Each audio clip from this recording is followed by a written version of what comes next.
Happy Monday, everybody. I looked over here because I got a wibble. I got a scissor arm. I got a scissor arm for the mic now. Just looking at the microphone instead of the camera. Anyway, down 5 pounds this week, and that puts me about 20 pounds away from weighing 350, which it's sad because I couldn't tell you the last time I weighed 350. I feel like I am, or I'm heading into probably what I weighed in high school, because I remember getting on that stupid scale in the nurse's office from time to time, and the highest it could ever go to was 350, and I was always past that. So, I mean, for all I knew, I weighed 355 in high school, but still, I couldn't tell you. But it's the highest amount I've lost in a while, and it absolutely makes up for the pound gained last week, but of course we're pretty sure that was Mother Nature's doing, so can't complain too much, I guess. I'm just trying to think what else. Oh yeah, okay. Well, I come to realize, and you think I'd know this sooner, losing weight, and I don't mean 5 pounds, 10 pounds, you know, I'm talking about the bigger picture. Not bigger picture, bigger amount. You know, people who have been overweight for a long time, several years, and I mean people like over 100 pounds overweight, not so much people less than. Although I'm sure this can affect them too. But please remember, anything I say, minus of course it just being my opinion, is coming from my own personal experiences. Just because I may think somebody may not feel that way, I could be completely wrong, and if I am, I apologize in advance. But something I've realized that's popped up this week with me losing the weight, of course, minus being thankful because it's helping me walk better with the arthritis in my knees, and even make me feel a little bit better about myself because I don't have the double chin and my stomach's shrinking down. And if I was a braver woman, I'd stand up and show you, but I'm not. But what I'm trying to get at is there's a lot of mental stuff when coming to lose weight this much. I've lost over 40 pounds. Could be closer to 50 with the yo-yoing. And again, thankful, happy about it. But I've come to find out that I'm actually scared to lose the weight. I'm nervous about it. And I brought this up to one of the people at the center because Angie is having knee surgery, so she's going to be gone for a couple of weeks. And it was suggested to me that I'm feeling that way because I'm having a mind block, that something happened to me that is making me scared to lose the weight. And that was the other thing. I did mention that it almost feels like a security blanket because I've been fat for years. I have been teased for being fat ever since I was about 8 years old, and I'm 31 now. So got a good chunk of change of looks and snickers and very, very mean words that I've said to myself sometimes. So it's almost like it's an everyday thing for me at this point. It's weird to make it change. And I've had some traumatic experiences in my life, but I was sincerely sitting there trying to figure out what would make me afraid to, you know, be skinny. And again, this dieting for me isn't so much for vanity reasons about how I look or even how I feel about myself. It's for a healthier self, because I want to have a healthy pregnancy and I don't want to be bigger, which can risk some pregnancies. There are plenty of bigger women that have had completely average normal pregnancies, no complications whatsoever. Sadly, I come from a history of two types of women. My grandmother, if you looked at her, she got pregnant, and to my knowledge the pregnancies were fine. In fact, she was pregnant with twins and did not know it until she gave birth. My direct mother, on the other hand, took her 5 years to get pregnant. And that was including one miscarriage and her having to take a bunch of fertility drugs. And then I popped out 2 months early to begin with. So, you know, I don't want to put that strain on my kid. I don't care if I have to go through it, but I don't want that happening to the baby. And I know that's not even a thing yet because Dan's still not here, but I have this habit of planning ahead for some things, and probably some things I shouldn't plan ahead because you don't know what's going to happen. But, you know, that's the main reason with this. Me being able to walk better and even feel better sometimes about myself, you know, is really just a bonus in the end. But the mentality that is coming with this diet is astounding to me. And I'm not sure how to fix it. Because as far as the mental block, as they put it, that is stopping me from wanting to lose the weight, I sincerely cannot think of anything. I had an incident happen to me that lasted for a couple of years that I'm sure many people would say that's the cause, but I mean, that happened, you know, from when I was like basically a baby almost, like from about 2-3 years old until I was maybe 10.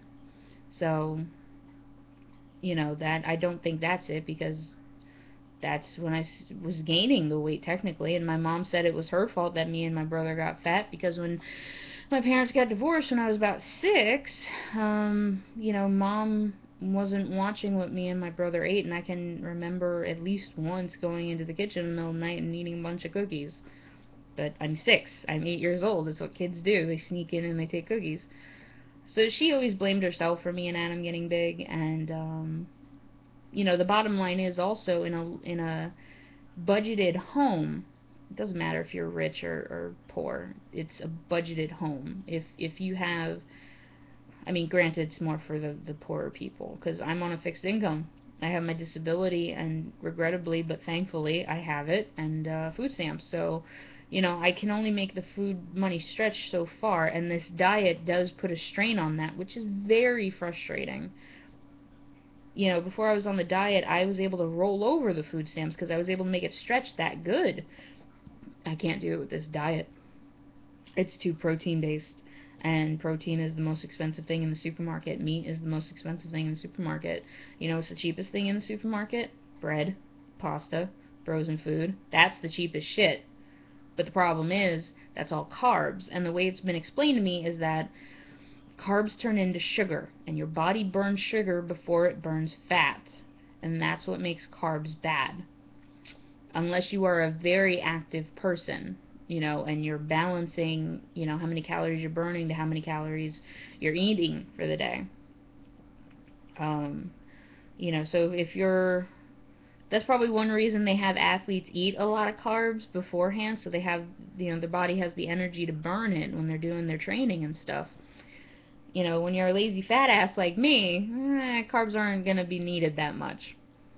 But my reason for wanting them, minus of course growing up with it, so in a sense it's a bit like comfort food to me, is that it's cheap food. I can make a casserole that'll last me 2-3 nights, you know, be several meals, and, you know, that's me stretching out my dollar. That's just fact. It sucks, but that's how it is. So, I mean, those are the issues, challenges, whatever you want to call it, I've been facing this week. Being financially frustrated with the diet, personally just being frustrated with the diet because it's the same shit. There's no variety, there's no change. Yeah, I have my cheat day, which, believe me, I am very thankful for sometimes, but you know, the other issue is it's still the same for the rest of the week. I know exactly what I'm eating this week. Tuna and chicken, and then chicken and a bunless cheeseburger. Yep. So, but the money thing and the mental thing are the big things that have been affecting me this past week. Because I don't, there's one other thing I don't like, because everybody does this. There's no way, unless you are a hardcore to the fucking letter dieter, everybody has those little cheats, okay? Everybody has that one cookie or that handful of little candies, something. I openly admit I do that. It's not cookies, I grab a small amount of Kit Kat minis and nom on those.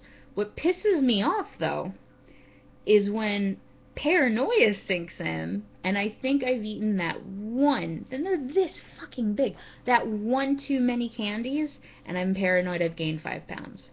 I hate that feeling more than the mental block, as it was put, with the being scared of losing the weight. I am more pissed off to feel paranoid that I've gained weight than to necessarily be scared of losing the weight.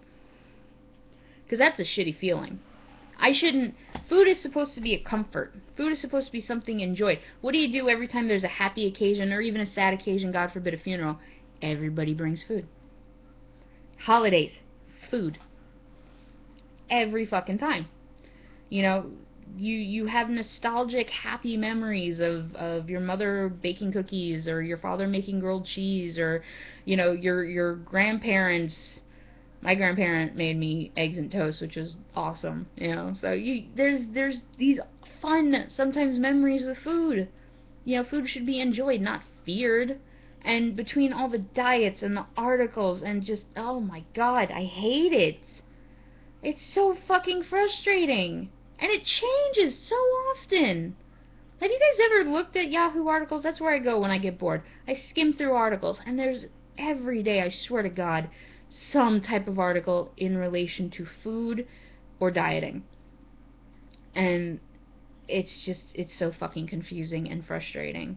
I almost wish instead, and I know this is a horrible thing and I should bite my tongue, so forgive me for this, but I swear to God there's a part of me wishes I was either a smoker or an alcoholic over being a fatty, because it feels like it's so much easier to deal with that. You know, the facts don't change about what smoking does to you, what alcohol does to you. Food keeps fluctuating. Okay? I don't need smoking to live. I don't need alcohol to live. Granted, they both help with stress. I will acknowledge that. Okay? But you don't need those to physically live. Your body does not need those things. You need food. And I think some people forget that and don't understand how frustrating and almost depressing it can be being on a diet, because you are constantly showed through articles, magazines, billboards, television, fuck it, even radio, advertising of food. This is on sale, that's on sale, this is new. You know, people don't notice that, I don't think. You know, it's a very trying thing when you're trying to lose several hundred pounds. I need to drop about 150 to 200 pounds in total from when I first started this thing. I'm about a third of the way there, almost. And I'm thankful for it. Please don't ever think as much as I bitch and complain that I'm not thankful for it. I am. I'm sure it's helped, you know, stop me from getting some things I wouldn't like to have that would just make my life worse. But you know, there's more to this than just what I'm putting in my mouth. It's a mental thing too, and an emotional thing. And I don't think people realize that when you're dieting. Again, I'm coming from the site of somebody who has to lose at least 200 pounds. I don't know how it is for somebody who needs to lose 50 or 20 pounds. That's another thing that pisses me off. These articles of women, good for them, don't get me wrong, but these articles of women that are like, I lost 50 pounds. Okay, good for you. Millions of other people are losing weight. What makes you so special you get an article? I'm throwing my ass out there doing these vlogs in the hopes that, you know, there are people out there dieting and maybe this is helping them because they're seeing somebody else who's feeling the same way they are, you know, having the same fears, concerns, worries, frustrations. You know, I do these more so to help people and maybe even myself than just try and get some attention. Because dieting sucks. It really does. I'm sure it sucks even for the people who just need to lose those 5-10 pounds. Because that's when it gets difficult, I think. I think it's supposedly it gets harder the skinnier you are. When you need to lose weight, it gets more difficult compared to, you know, being a bigger person to begin with. But, I mean, I feel it with the walking. I feel it in my clothes. My pants are starting to, like, get loose to the point they keep sliding down a bit. I keep feeling like, you know, one of those street people that you keep seeing pull up their pants. Which is a fun feeling, because I couldn't tell you the last time I ever felt that. I don't know. It's a very bittersweet moment going on for me. I'm happy I've lost the weight. A lot of good things have come from me losing the weight, mainly my knees, you know, and, but there's a lot of fear and frustration that comes with it too, and I don't know how to work through it. I honestly don't. But, you know, as always, I'm very proud of you guys for what you've accomplished, and I hope you're doing well with your own diets, whether you're trying to gain weight or lose weight. And no matter what I say, no matter what anybody else says to you, you are more than just a number. So don't ever forget that, and don't ever think you're worth less than your own happiness because you think you're too fat or too thin, because it doesn't matter. As long as you're happy and you're a good person, nothing else matters. And if you feel good about yourself the way you are, all the more power to you. Very proud of you guys. So, yeah, that's that. I guess I'll see you next week. Good luck, guys.